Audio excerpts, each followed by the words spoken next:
Glastonbury Tor is probably the most recognisable feature in the British landscape, its iconic shape being recognisable the world over, and it is a magnet for spiritual and other travellers all year round. The Tor is 518 feet high and made of a combination of lias and sandstone rock dating from the Jurassic period.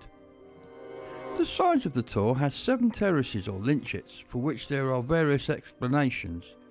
They may be the result of medieval ploughing, or maybe even defensive ramparts, while others would have you believe they form the remains of a 3-dimensional labyrinth forming the entrance into the underworld. I'll leave you to make up your own mind.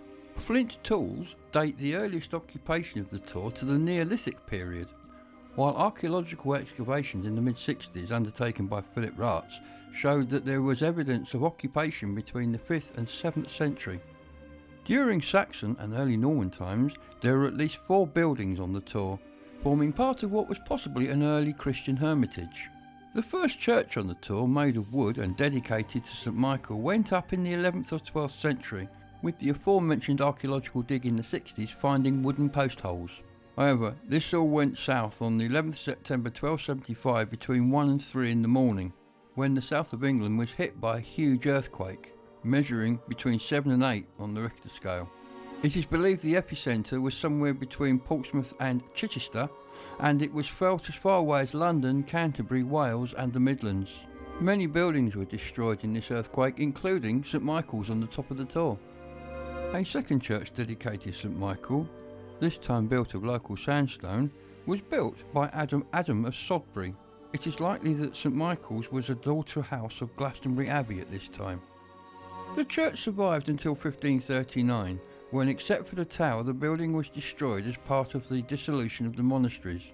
The final act came on the 15th of November, when Abbot Whiting together with 2 monks from the abbey were hung, drawn and quartered here. If you want to know how much this could ruin your day, watch the end of Braveheart. In 1786 the Tor was bought by Richard Colt Hoare, who repaired the tower. It then passed through several generations of his family until the early 20th century, when it was bought as a memorial to the Dean of Wells, Thomas Jex Blake, who died in 1915. In 1933, the National Trust took over the Tor on behalf of the nation and have looked after it ever since. A model, loosely based on the Tor, with a tree replacing the tower, even appeared in the 2012 London Olympics opening ceremony, amply demonstrating its relevance to British culture. So what about the myths and the legends associated with the Tor? The early Britons called the Tor Inis Ir Avalon, or Isle of Avalon, and by the 12th century it was firmly associated with the myth of King Arthur.